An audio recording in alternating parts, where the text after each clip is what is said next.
የመድኃኒት ንጥረ ነገር ሆነው ሊወጡ የሚችሉ ብዙ ናቹራል የሆኑ ወይም ተፈጥሯዊ የሆኑ ነገሮች አሉ። እንግዲህ ይሄን ልናሳድግ የምንችልበት አንዱ በደንብ በመጠበቅ በመንከባከብና እንደዚህ አይነት ተክሎችን ደግሞ በማስፋት ነው የሚሆነው። ዝም ብለን ሌሎች ተክሎች ብቻ ሳይሆን እዚህ ላይም በጣም ፎከስ ማድረግ መቻል አለብን። አባል ሀገራት ይህንን PMAT2 እንዴት መሙላት እንደሚችሉ እንዲሰለጥኑና ሀገራቸው የPPR ወይም የደስታ መሰል ቫይረስ በሽታን የበግና የፍየል ሳምባ በሽታ ለማጥፋት በምን ደረጃ ላይ እንደምትገኝ ለመወሰን እንዲችሉ ዋና የእንስሳት ሕክምና መኮንኖች ጋር እየተሰራ ነው። ለዓመታት የጋዛ ሰማይ በጦር ጀቶች አስፈሪ ድምፅና በሚሳኤሎች ሩምታ ሲናወጥ፣ ምድሪቱ ደግሞ በእስራኤል ከባድ ታንኮች ስትታረስ ከርማለች። የፈራረሱ ህንፃዎች፣ በየመንገዱ የተረጩ የንጹሃን አስክሬኖችና የህፃናት የዋይታ ድምፅ የየዕለት ተዕለት ክስተት ከሆነም ሰነባብተዋል። ሰላም ጤና ይስጥልን ውድ ተመልካቾቻችን፣ እንዴት አምሽታችኋል? ከሀገሬ ቴሌቪዥን የሰዓቱን መረጃዎች ይዘን ቀርበናል። ሙሴ ከበደ ነኝ። እስከ ፍጻሜው አብራችሁን ቆዩም። በቀዳሚነት ወደ ተመለከትነው ርዕሰ ጉዳይ ስናልፍ ኢትዮጵያ በሀገር በቀል እውቀት መድኃኒቶችን በራስ አቅም ለማምረት የአረንጓዴ አሻራ መርሃ ግብር ወሳኝ ሚና እንዳለው ተገልጿል። መድኃኒትነት ያላቸውን ተክሎች በምርምር በማስፋትና በማልማት ወደ ኢንዱስትሪ ማሸጋገር ወሳኝ ስለመሆኑ ተመላክቷል። ተጨማሪ ያለን የጤና ሚኒስቴር፣ የኢትዮጵያ ምግብና መድኃኒት ባለስልጣንና ሌሎች ተጠሪ ተቋማት የህብረተሰቡን ጤና ከመጠበቅና ከአካባቢ ጥበቃ ጋር የተያዙ ዘላቂ የልማት ግቦችን ለማሳካት ያለመ የአረንጓዴ አሻራ የችግኝ ተከላ መርሃ ግብር በዛሬው ዕለት በቢሾፍቱ አቅራቢያ አካሂዷል።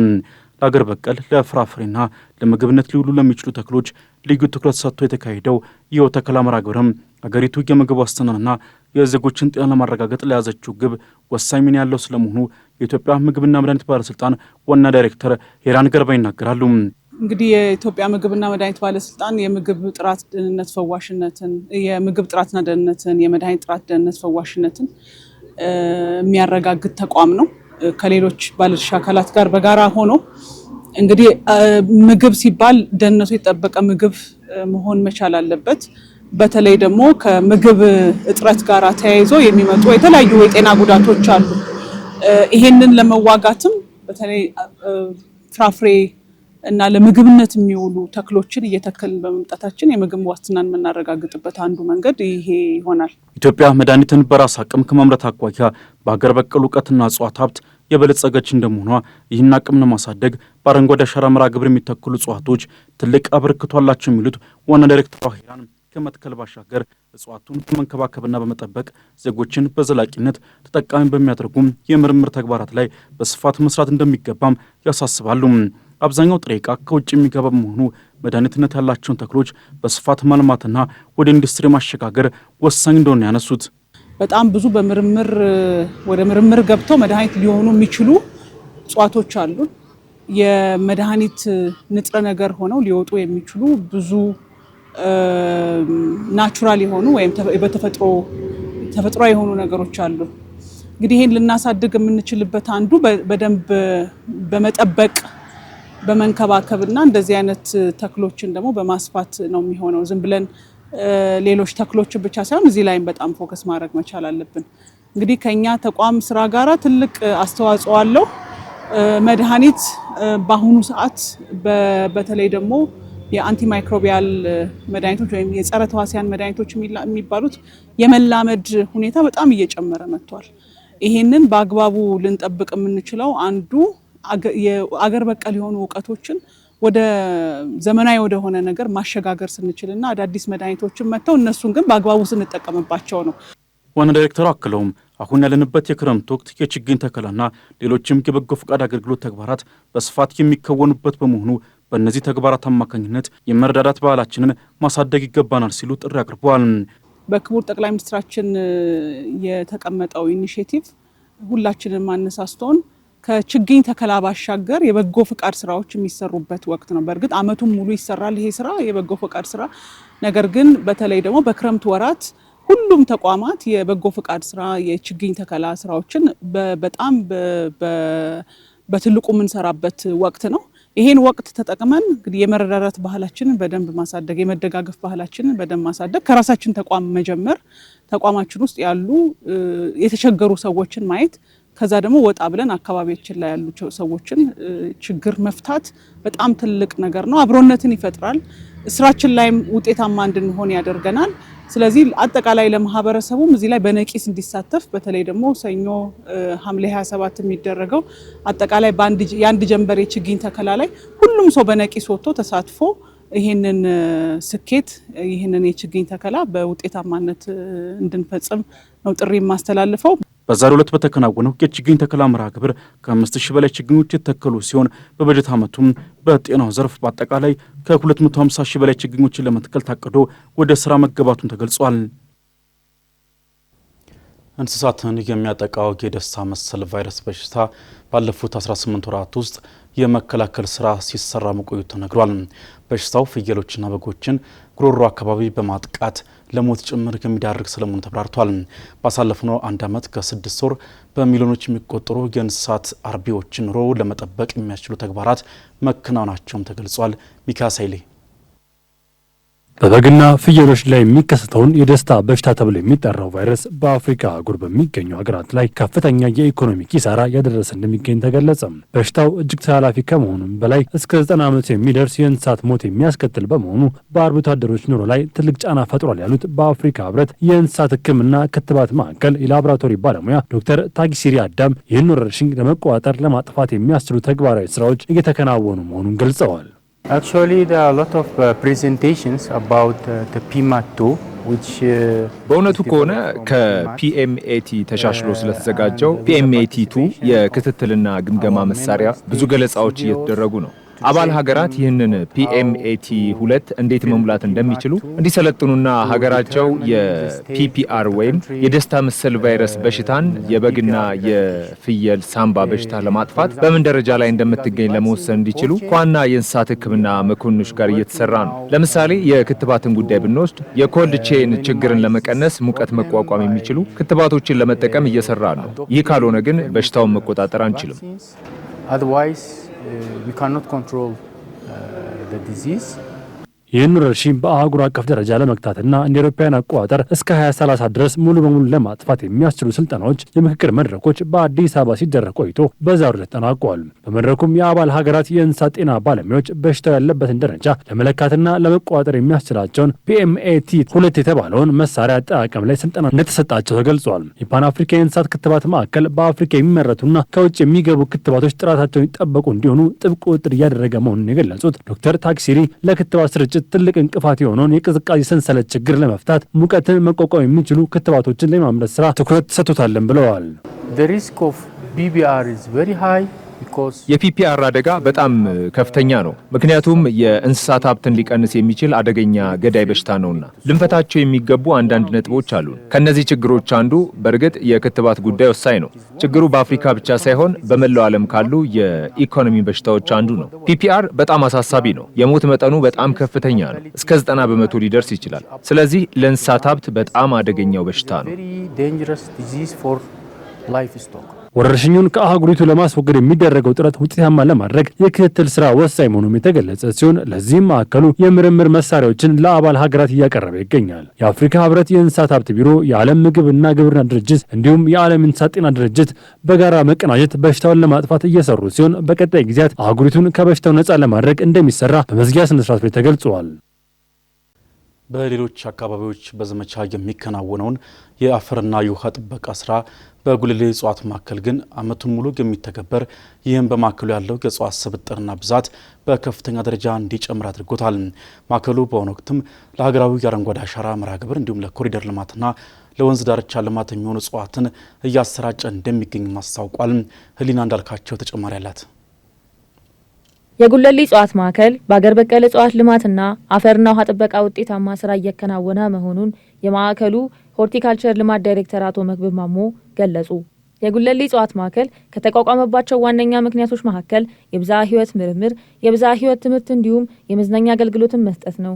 የማዕከሉ ሆርቲካልቸር ልማት ዳይሬክተር አቶ መክብብ ማሞ እንዳመላከቱት የብዝሃ ሕይወት ጥበቃ ስራ የሚጀምረው ከአፈርና ውሃ ጥበቃ በመሆኑ ማዕከሉ ካረፈበት 705 ሄክታር መሬት ላይ ከ680 ሄክታር በላይ የሚሆነውን በአፈርና ውሃ ጥበቃ ስራ መሸፈን ተችሏል። በሌሎች አካባቢዎች በጥቅል ዘመቻ የሚከናወነውን የአፈርና ውሃ ጥበቃ ስራ ከአረንጓዴ አሻራ መርሃ ግብር ጋር በመሆን ማዕከሉ ዓመቱን በሙሉ የሚተገብረውን በመሆኑ የእጽዋቱ ስብጥርና ብዛት ከፍተኛ ደረጃ ሊጨምርም ችሏል ሲሉ ተናግረዋል። ማዕከሉ በአሁኑ ወቅት ለሀገራዊ አረንጓዴ አሻራ ለኮሪደር ልማትና ለወንዝ ዳርቻ ልማት የሚሆኑ እጽዋትን እያሰራጨ እንደሚገኝም አቶ መክብብ ማሞ አክለዋል። አረንጓዴ አሻራ ከመጀመሩ በፊት በአመት ስናመርት የነበረው ስናባዛ የነበረው ችግኝ 100 ሺህ አይሞላም፣ ሞልቶ የማያውቅም። ከ2011 በፊት 2011 ላይ ራሱ 100 ሺህ አልደረስንም። ከ2012 ጀምሮ ግን አሁን የደረስንበት በአመት ከ1 ሚሊዮን በላይ ችግኝ ማባዛት ችለናል። ይሄ ችግኝ የት ነው የሚሄደው ስንል አንድ በማዕከላችን ውስጥ ተተክሏል። በማዕከላችንም ውስጥ እንደዚሁ ከ280 ሺህ በላይ ባለፉት ተከታታይ ዓመታት ተክለናል።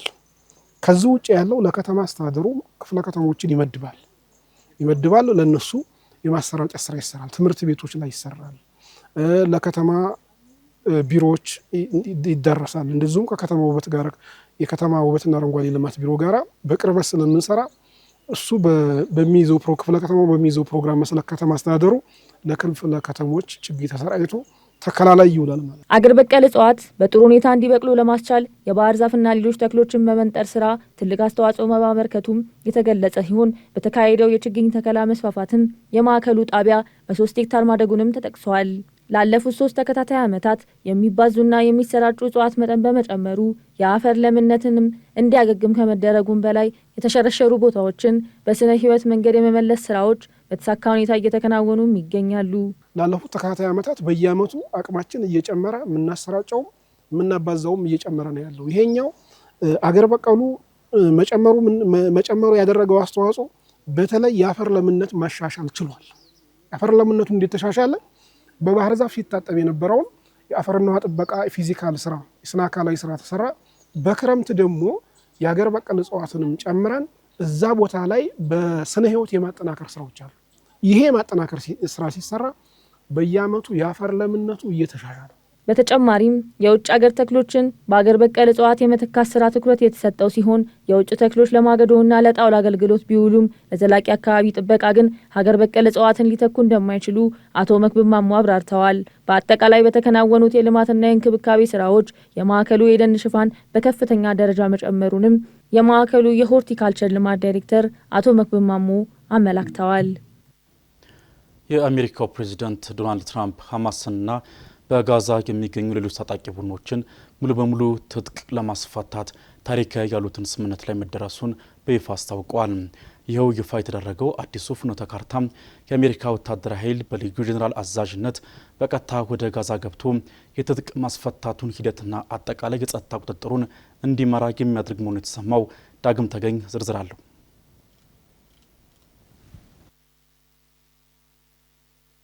ጦር ጀቶች አስፈሪ ድምፅና በሚሳኤሎች ሩምታ ሲናወጥ፣ ምድሪቱ ደግሞ በእስራኤል ከባድ ታንኮች ስትታረስ ከርማለች። የፈራረሱ ህንፃዎች፣ በየመንገዱ የተረጩ የንጹሐን አስክሬኖችና የህፃናት የዋይታ ድምፅ የየዕለት ተዕለት ክስተት ከሆነም ሰነባብተዋል። ይህ አሰቃቂ የሞት የደምና የጥፋት ድግስ መነሻውን ያደረገው ጥቅምት ወር መጀመሪያ ላይ ታጣቂ ሐማስ ቡድን በእስራኤል ግዛት ውስጥ በፈጸመው ያልተጠበቀ ጥቃት 1200 እስራኤላውያን ከተገደሉና 253 ዜጎች ገቱ በኋላ መሆኑ ይታወቃል። ከዚያን ጊዜ ጀምሮ በመካከለኛው ምስራቅ ምድር ላይ እንደ እሳት ሲነድ የቆየው በመቶ ሺዎች የሚቆጠሩ ንጹሐንን ለሞት ለቁስለትና ለስደት የዳረገው እንዲሁም መላውን ዓለም በቀጠና የጦርነት ስጋት ሲያናውጥ የነበረው የጋዛ ጦርነት ዛሬ ወደማይገመትና እጅግ አስደንጋጭ ወደሆነ የታሪክ ምዕራፍ ተሸጋግሯል። ትላንት ምሽት ዋይት ሃውስ በይፋ ያስታወቀው አዲሱ የጋዛ ወታደራዊ ይዞታን የማክሰም ፍኖተ ካርታ አሜሪካን በቀጥታ ወደ ጋዛ ሰርጥ ወታደራዊ እምብርት ውስጥ የሚከ ሆኗል።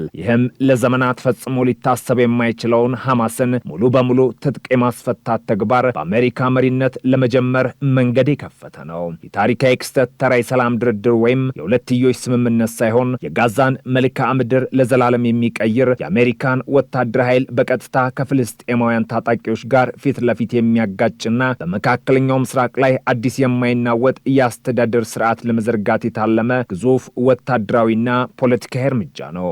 ፕሬዚዳንት ዶናልድ ትራምፕ በታላቅ ኩራት ታሪካዊ ስኬት ሲሉ የጠሩት ይህ እቅድ ጋዛን ከታጣቂዎችና ከመሳሪያዎች ነጻ ቀጠና በማድረግ አሜሪካ የምትመራው ዓለም አቀፍ የሰላም አስተባባሪ ኃይል ምድሪቱን ሙሉ በሙሉ በቁጥጥር ስር እንዲያውል የሚያዝ ነው። ይህ እቅድ እጅግ አሳሳቢና ሰቅጣጭ የሚያደርገው ደግሞ አሜሪካ በቀጥታ በጋዛ ምድር ላይ ወታደራዊ መዋቅሯን ለመዘርጋትና የጦር አዛዦቿን በዚያች በደም በረከሰች ምድር ላይ ለመሾም የወሰነችበት ወታደራዊ ድፍረት ነው። በወጣው ይፋዊ መረጃ መሰረት የጋዛን የጸጥታ ሁኔታ የሚቆጣጠረውና የሐማስን ትጥቅ የማስፈታቱን ሂደት የሚመራው ዓለም አቀፍ የማረጋጊያ ኃይል በሁለት ኮከብ የአሜሪካ ልዩ ኃይል ጀኔራል የሚመራም ይሆናል። ይህ ማለት የአሜሪካ ወታደራዊ ትዕዛዝና ሉዓላዊነት በጋዛ ፍርስራሾች መሃል ይቆማል ማለት ነው። አሜሪካ ሐማስን ትጥቅ ለማስፈታት ብቻ ሳይሆን በመሬት ስር የተዘረጉትን በመቶዎች የሚቆጠሩ ኪሎ ሜትሮች የሚረዝሙ ዋሻዎችን ለማውደም የጦር መሳሪያ ማከማቻዎችን ለመቆጣጠርና ማንኛውንም አይነት የጦር መሳሪያ ማምረቻ ተቋማትን ከምድረ ገጽ ለማጥፋት ቆርጣ መነሳቷን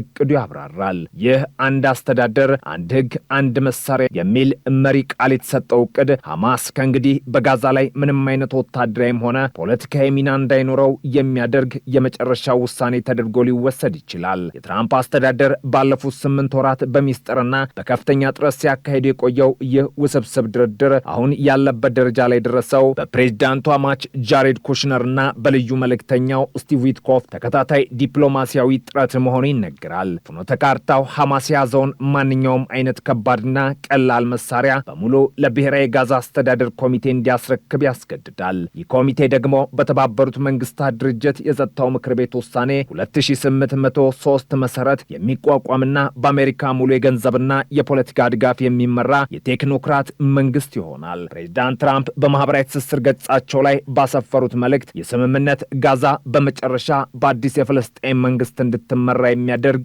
ወሳኝ እርምጃ ነው።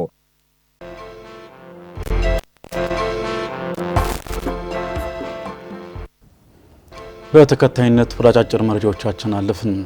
ሀገራዊ የምክክር ኮሚሽን በውሳኔ አሰጣጥ ሂደት ውስጥ ወሳኝ ሚና ያለው የክልል ተወካዮች ጉባኤ አባላት መመረጣቸውን አስታወቀም። ከ12ቱ ክልሎች 2ቱ ከተማ አስተዳደሮችና ከፌዴራል ባለድርሻ አካላት ተውጣጡት የጉባኤው አባላትም 330 መሆናቸውን የገለጹት የኮሚሽኑ ዋና ኮሚሽነር ፕሮፌሰር መስፍን አርአያ በጉባኤው ሁሉም ክልሎችና ከተማ አስተዳደሮች እኩል 22 መቀመጫዎች እንዳሏቸው ገልጸዋል። ከመጪው ሰኞ ጀምሮ በምክክሩ 8 አጀንዳዎች ላይ ምክር ሀሳቦችን የሚያቀርቡት 500 አባላት ያሏቸው 8ቱም የርዕሰ ጉዳይ ተመካካሪ ቡድኖች በአጀንዳዎቻቸው ዙሪያ እንደሚመካከሩ ኮሚሽኑ ገልጿል። በአንድ የርዕሰ ጉዳይ ተመካካሪ ቡድን ውስጥ ያሉት 2ቱ ስልታዊ ቡድኖችም ምክር ሀሳቦቻቸውን የሚያቀርቡ ሲሆን የሁለቱን ቡድኖች ምክር ሀሳብ መሰረት ከሚያደርግ የቀናት የምክክር ሂደት በኋላ በአጀንዳዎቹ ዙሪያ የሚጠናቀረው የርዕሰ ጉዳይ ተመካካሪ ቡድን ምክር ሀሳብ ይጸድቃል ተብሎ ይጠበቃል።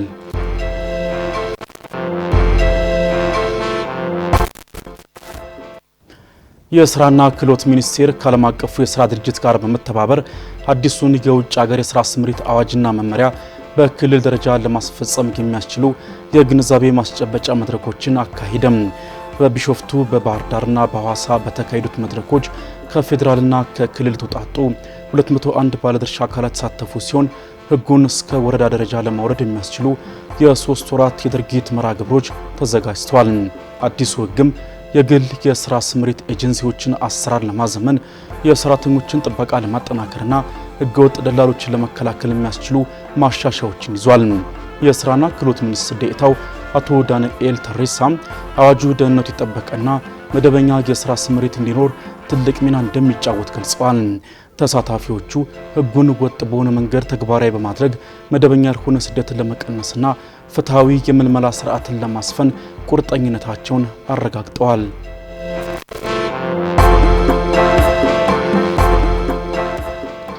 የኢትዮጵያ አየር መንገድ ከነገ ሐምሌ 8 ቀን 2018 ዓ.ም ጀምሮ ከጎንደር ወደ ሁመራ የበረራ አገልግሎት እንደሚሰጥ አስታወቀም።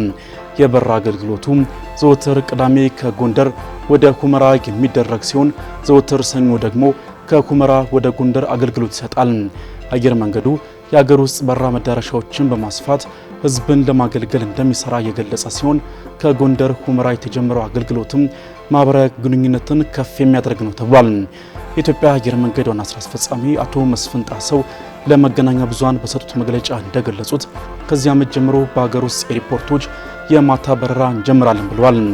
አየር መንገዱ የሀገር ውስጥ መዳረሻዎች ብዛትን ወደ 25 ከፍ ማለቱን የገለጸ ሲሆን ከአዲሱ በጀት ዓመት ጀምሮ ደግሞ በሀገር ውስጥ ኤርፖርቶች የማታ በረራ እንደሚጀምር አስታውቋል።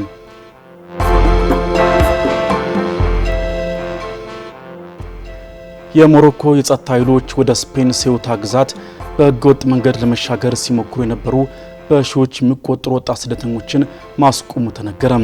በሰሜናዊ ሞሮኮ የምትገኘው ፍኔዴቅ ከተማ አካባቢ የነበሩትን ወጣቶች የጸጥታ ኃይሎች በመያዝ ከስፍራው ማስወጣታቸው ሲገለጽ፣ ሌሎች ወደ ድንበሩ ለመድረስ የሞከሩትንም ማሳደዳቸው ተመልክቷል። ባለፉት 10 ቀናት ውስጥ ከ1500 እስከ 2000 የሚደርሱ አብዛኞቹ የሞሮኮ ዜጎች የሆኑ ስደተኞች በዋና ወደ ሴውታ መድረሳቸውን የስፔን ሚዲያዎች ዘግበዋል። የስፔን የውስጥ ጉዳይ ሚኒስቴር በበኩሉ ማድሪድና ራባት በሴውታ በህገወጥ መንገድ የገቡ ስደተኞችን ለመመለስ ቅንጅታዊ ስራቸውን ለማጠናከር መስማማታቸውን አስታውቋል። ይህ እርምጃ ወደ ሴውታና ሚሊያ በመዋኘት ለመግባት ሲሞክሩ በባህር ላይ የተያዙ ስደተኞች ወዲያውኑ እንዳይመለሱም የስፔን ጠቅላይ ፍርድ ቤት ከሰሞኑ ያስተላለፈውን ውሳኔ ተከትሎ የመጣ መሆኑን አናዶሉ በዘገባው አስፍሯል።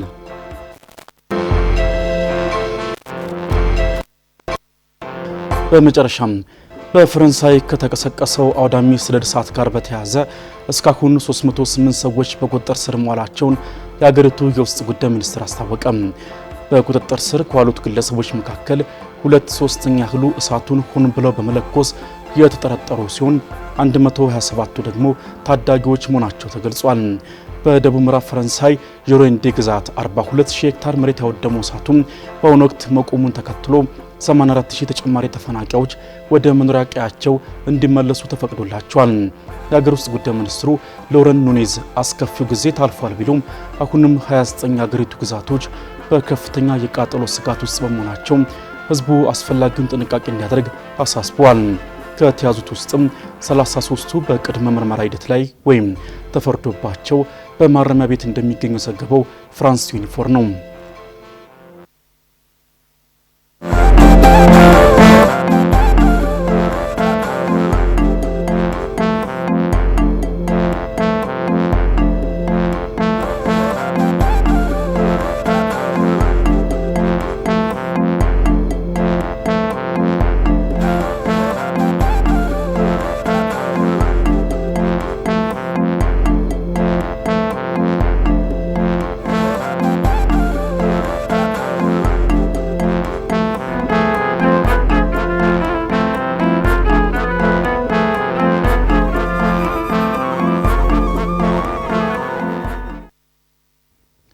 በአሜሪካ የኢኮኖሚ እድገት በሁለተኛው ሩብ ዓመት ባልጠበቀ ሁኔታ ወደ 1.5 በመቶ ማሽቆልቆሉን የአሜሪካ የንግድ ሚኒስቴር አስታውቋል። የመንግስት ወጪ ኢንቨስትመንትና የውጭ ንግድ መቀነስን ተከትሎ የተመዘገበው ይኸው የእድገት ምጣኔ ተንታኞች ከገመቱት የ2 በመቶ እድገትም ሆነ በአመቱ መጀመሪያ ሩብ ከተመዘገበው የ2.1 በመቶ እድገት ያነሰ ሆኖ ተገኝቷል። ኃይለ ገብርኤል ታደሰ በቢዝነስ ጥንቅሩ ተመልክቶታል።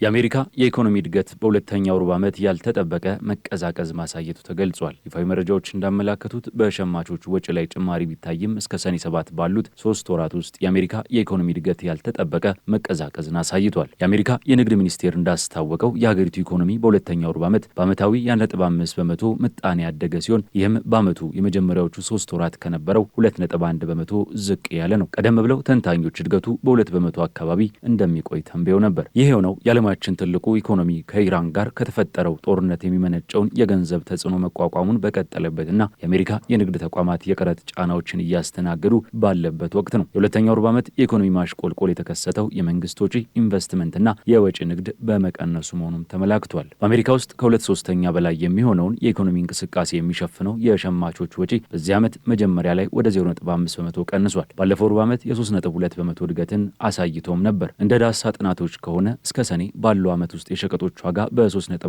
በመቶ ቢጨምርም አሜሪካውያን በሞተር ተሽከርካሪዎች በተለይም በቀላል የጭነት መኪናዎች፣ በቤት ዕቃዎችና በሐኪም የታዘዙ መድኃኒቶች ላይ ወጪ ማድረጋቸውን ቀጥለዋል። የኦክስፎርድ ኢኮኖሚክስ ዋና የአሜሪካ ኢኮኖሚስት ማይክል ፒርሰን የእድገት መቀዛቀዙ የአሜሪካን ኢኮኖሚ ጥንካሬ ዝቅ አድርጎ የሚያሳይ መሆኑን ገልጸው የኢኮኖሚ ፍጥነት በዚህ ዓመት መጨረሻ ላይ በ2 በመቶ ወደ ነበረበት እንደሚመለስም ጠቁመዋል። ከአርቲፊሻል ኢንተለጀንስ መነቃቃት ውጭ ባሉ ኢንዱስትሪዎች ላይ የሚደረገው ኢንቨስትመንት እያንሰራራ መሆኑን የሚያሳዩ ምልክቶች እንዳሉም ተናግረዋል። ኢኮኖሚስቱ ፒርስ አክለውም በፍጥነት እያደገ ያለው ከኤአይ ጋር የተያያዘ ኢንቨስትመንት አሁንም ዋነኛ የትኩረት ማዕከል ቢሆንም ለእድገቱ ጥቅም ላይ የሚውለው የማይክሮቺፖች የገቢ ንግድ መጨመር ለኢኮኖሚ እድገቱ የሚያበረክተው አስተዋጽኦ መጠነኛ ሆኖ እንዲቀር አድርጎታልም ብለዋል። የአሜሪካ ማዕከላዊ ባንክ ረቡዕ ዕለት የወለድ ምጣኔን በተከታታይ ለ5ኛ ጊዜ ባለበት ለማቆየት የወሰነ ሲሆን አዲሱ ሊቀመንበር ኬቨን ዋርሽ እየጨመረ የመጣውን ዋጋ ለመቋቋም የሚያስችል ተአምር እንደሌለ አስጠንቅቀዋል። በአሜሪካ የሸቀጦች ዋጋ ከፌዴራል ሪዘርቭ የ2 በመቶ ኢላማ በላይ በሆነ ፍጥነት ከ5 ዓመታት በላይ እያደገ ቢመጣም የንግድ ሚኒስቴሩ ግን የሸማቾች ወጪ አሁንም